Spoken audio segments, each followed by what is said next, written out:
Saludos dominicanos en todo el territorio de la República. Les habla Leopoldo Escobar Nanita y hoy Agenda Nacional va a examinar la situación de resaca que hay en todo el mundo con la elección de Donald Trump como presidente de los Estados Unidos de América. Desde luego, todo depende, como dice el refrán,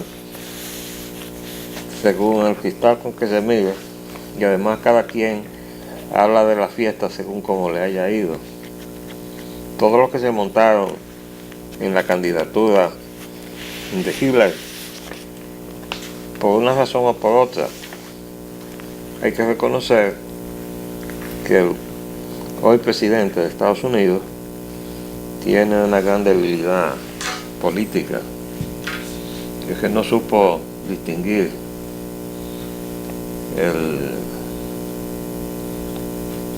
los temas políticos de los temas de la cotidianidad. Se parecía mucho y no ha faltado quien se lo haya hecho destacar a un político local, a Hipólito Mejía. Hipólito tenía tan poco control de sí mismo en cuanto a no hablar más de lo necesario, que en más de una oportunidad le declaró a los periodistas que bueno, me han aconsejado que no hable, pero hablaba. De manera que a Donald Trump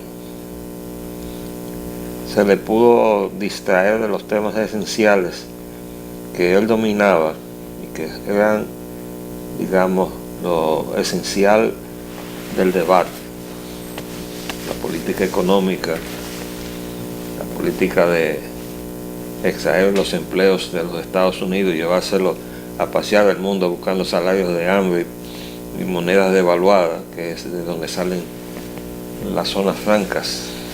Y observen ustedes que todo lo que se está mostrando como un logro en este país en la generación de empleos son empleos de zona franca.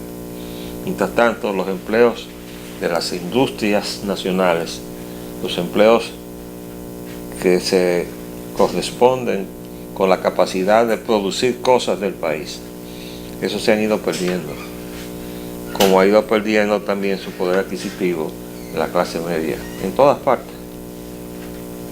Lo mismo sucedió en los Estados Unidos. Pero lo cierto es que esa política económica que ha sacado los empleos de Estados Unidos para traerlos a nuestros países ha creado pues entonces un doble perjuicio. A ellos porque los ha dejado sin empleo, a nosotros porque nos ha venido a traer pobreza, pagar mal, devaluar nuestras monedas. De todas maneras, eso que es esencial se sacaba del debate porque había que hablar de los chismes de que si fulano de tal o fulana de tal había sido agredida o agredido por alguna expresión del candidato que no había sabido medir en ese momento los temas de la cotidianidad, de los temas esenciales de la política. Entonces se dejaba arrastrar esos debates estériles donde lo que hacía era chismografía.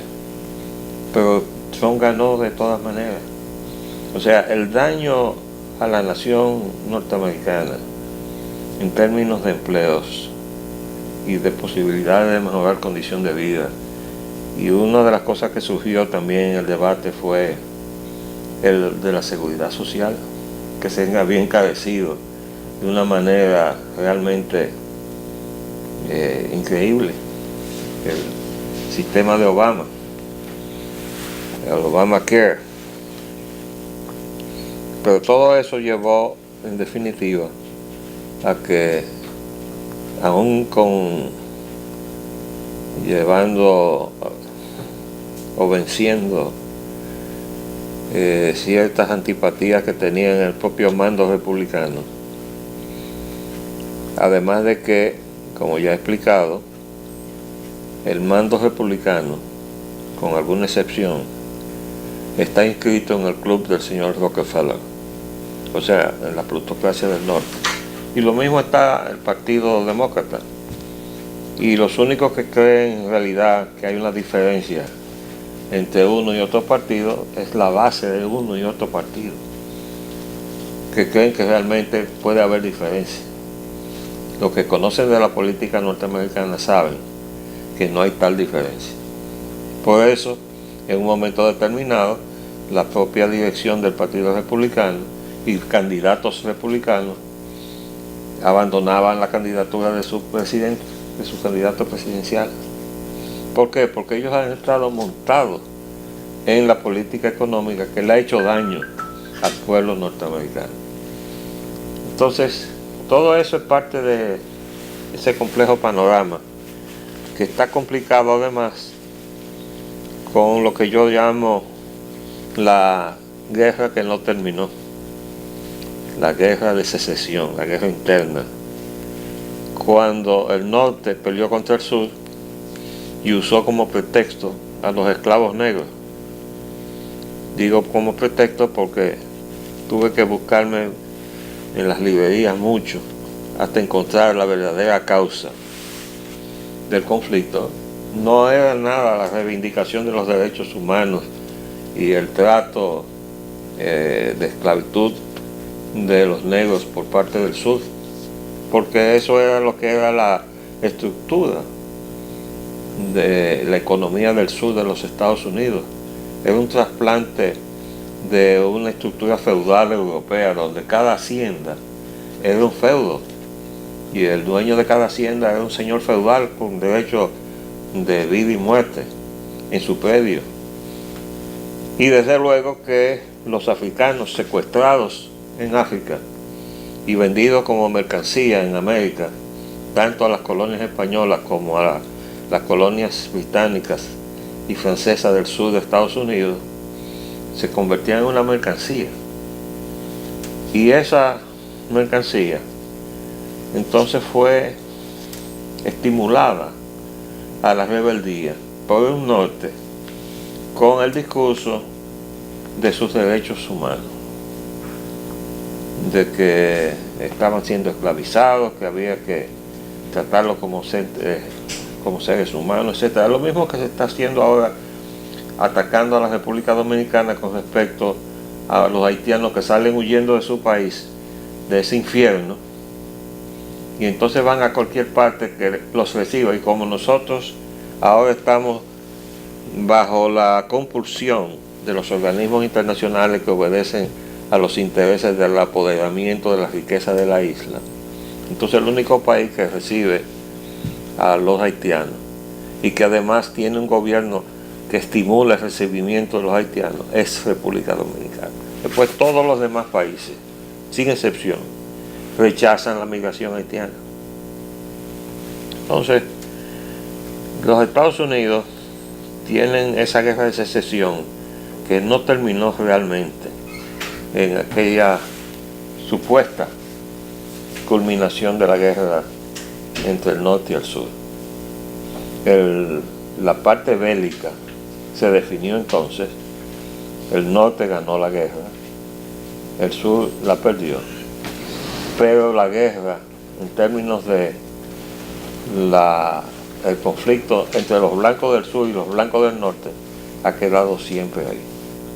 Ahora súmele a eso que los negros fueron reivindicados por el norte y estimulados a huir del sur, pasarse al norte, supuestamente para conquistar la libertad. Bueno, pero el norte no estaba tratando de libertar a los esclavos del sur, estaba desarmando el aparato productivo del sur. ¿Por qué? Porque el aparato productivo del sur funcionaba a base del trabajo esclavo de los negros. De modo que cuando el norte le decía que debían huir escapar del sur y huir hacia el norte para alcanzar la libertad, se le estaba pintando algo que no era la verdad. Yo he leído bastante sobre todo ese proceso hasta alcanzar a determinar la causa. El norte, que se estaba industrializando, solicitó al Congreso de los Estados Unidos, donde estaba representado el sur, protección arancelaria Y eso viene al caso porque ahora está surgiendo en el gran debate de la geopolítica que está resurgiendo otra vez el proteccionismo. Oigan bien, el proteccionismo. El norte, que se industrializaba en los Estados Unidos, recibía entonces competencia desleal de los productos que llegaban de Europa. Y cuando se trataba de tejido, la cosa era peor, porque resulta que el algodón que se sembraba en el sur, que también lo utilizaba el norte, se iba a Europa en mayores cantidades. Y tenía entonces el sur una vinculación más fuerte con Europa que la que tenía con los estados del norte. Una contradicción, pero así se escribe la historia.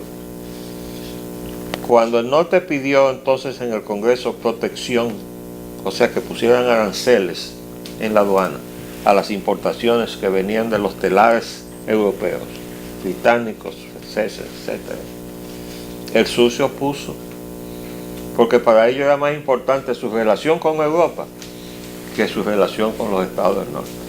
Y el conflicto entonces llegó al punto que el sur amenazó con salirse de la Unión. Por eso se llama la guerra de secesión, porque ellos se iban a desprender, se iban a salir de lo que era los Estados Unidos, con tal de no romper con su relación con Europa. Es decir, todos los estados del sur patrocinaban lo que hoy es lo que se llama el libre comercio. Ustedes están viendo cómo la historia se repite. Todo el sur patrocinaba el libre comercio y el norte patrocinaba el proteccionismo. Bueno, fueron entonces a la guerra porque los estados del sur se salieron de la Unión y esa secesión entonces creó un conflicto constitucional. Y ya en el ámbito bélico, el norte le ganó al sur. Pero no liberó a los esclavos. Tardó mucho tiempo antes de que se convirtiera en una realidad. Que no, el discurso que le había enunciado el norte para crear la sedición del sur, de los esclavos del sur que se fueran al norte, se pudiera convertir en una realidad. Es más, durante el conflicto, los esclavos que lograban evadirse del sur y pasaban al norte, pedían ponerse el uniforme del norte para ir a pelear contra el sur y no se lo permitían. Cuando finalmente de manera excepcional se formó un regimiento del sur, le pusieron mandos, los comandantes eran todos blancos, y aquello fue tan excepcional que hicieron una película. Yo la tengo ahí en mi casa. Cuando se hizo eso, ¿y usted sabe lo que le pusieron a hacer? Lo que le hicieron a los puertorriqueños en la Corea. En Puerto Rico hay una gran autopista que se llama el 65 de Infantería. ¿Ustedes saben por qué? Porque ese regimiento estaba integrado todo por puertorriqueños y lo mandaron a una operación suicida en la guerra de las Coreas. Y ahí murió casi el 90% de esos puertorriqueños. Bueno, pues lo mismo hicieron los del norte con el regimiento negro. Lo mandaron a una operación suicida en el sur a capturar un fuerte dificilísimo, casi inaccesible, y ahí murieron casi todos. Bueno, pues esa es la historia de por qué todavía en Estados Unidos hay un conflicto racial que se manifiesta de una manera y de otra. Súmele a eso la llegada de los latinos y la de los europeos, los musulmanes. Ahí hay gente de todas partes del mundo. Y desde luego que los que llegaron primero, que son tan inmigrantes como todos los demás, pero llegaron primero, que son los colonizadores que fundaron las primeras 13 colonias, británicos, holandeses, blancos. Entonces se sentían desplazados, resentidos, amenazados por la llegada de los otros inmigrantes, incluyendo la más reciente, que es la migración latinoamericana. Nosotros que cuando nos empobrecen, cuando perdemos nuestros empleos aquí porque quiebran las empresas nacionales desprotegidas, porque entonces, volando el libre comercio, que fue lo que fue a protestarle Danilo Medina a Naciones Unidas ahora, cuando le dijo que los tratados de libre comercio eran hipócritas. ¿Ustedes no se acuerdan de eso? Que no sabemos quién le puso esa inspiración a Danilo Medina, pero dijo una verdad. Bueno, pues eso es así. Nuestras empresas quiebran y mientras las empresas de ellos están sobreprotegidas, no hay tal libre comercio. Entonces, en definitiva, eso es el trasfondo del por qué Donald Trump ganó las elecciones en los Estados Unidos. De todas maneras, hay unas implicaciones de tipo constitucional que voy a tratar de ver si consigo a alguna persona mucho más autorizada que yo en el tema del derecho internacional y constitucional para que vengamos a despejar en donde se está amenazando desde el gobierno dominicano a la nacionalidad dominicana. Les habló Leopoldo Payán Anita. Hasta luego.